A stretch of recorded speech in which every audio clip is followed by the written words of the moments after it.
Hello everyone. In this video I'm going to be talking about how to take care of a PICC line or peripherally inserted central catheter and just general tips around PICC line care.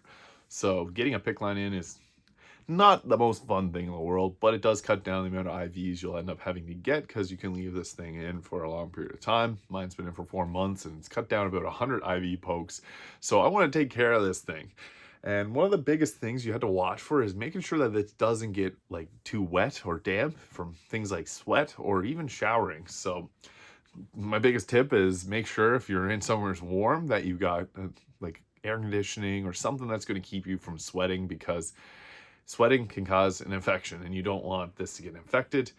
In the same regard, also showering, you can get a plastic little bag leg thing that has locks on each side that prevents water from getting to it. So those are two of the best things, I guess, in my opinion, to make sure you don't get this thing damp. It's just make sure you're not sweating, and then if you are going to get wet like from a shower, make sure that it's covered. You can't really go swimming with one of these things in, so like there's no real result for that, unfortunately. But yeah, taking care of this can be relatively easy if you got good doctor supervision. I go to the hospital every single day and the nurses check this over, making sure it's all fine. So having the nurses check it over makes it a lot easier because it's not going to get anything too gross in there. They also do dressing changes, and that's every single week. So for me, that consists of removing it. Chlorhexidine or iodine as a cleaner. I use iodine because my body is very allergic to everything that gets put on it. And with that, it keeps it nice and clean and prevents that infection from creeping in there. Because anytime you got an open wound, it's a chance of infection. You do not want infections. I've been fighting one for over a year now, and it's just finally getting gone. So yeah, whenever you got one of these, do take care of it because you don't want it to get infected. But getting it wet is one of the biggest, I guess, scares.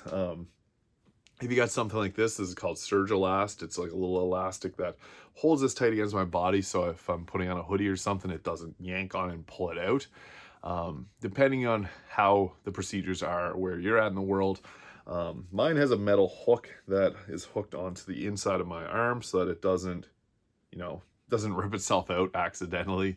I was told that that's kind of a newer technology that isn't really widespread and used at a lot of places. So if you got one of those in there, I guess it's newer and it makes it a little bit easier and less likely to pull out. So again, just depends where you are in the world, but it does help.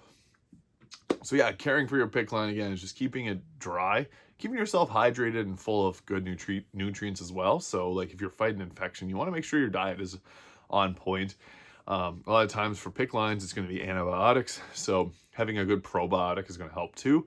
I've used different types of pill antibiotics or probiotics.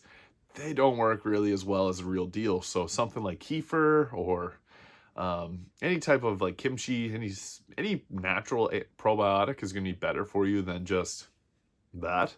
I've even had people mess with me that whole milk, or I guess there's a special type of milk you can get that has probiotics, but I stick to kefir. I like the Liberté brand kefir, and I drink that every single day just to reduce any of the effects that I could be getting from antibiotics through the PICC line. So that's also part of PICC line care, is making sure your diet and nutrition's on point, because that can help you recover a lot quicker and get this thing out faster, which is ultimately the goal. So yeah, taking care of a PICC line is not the easiest thing in the world, but it can be easy, especially if you got good nurses watching over you. So yeah, if you have any questions around this, please leave a comment below. I just want to make sure you guys know I'm not a doctor. This is just my personal experience with it. So if you got any questions about my experience, put them below. Thank you for watching. If you enjoyed this video, please hit the like and subscribe button below, and I'll see you in the next video.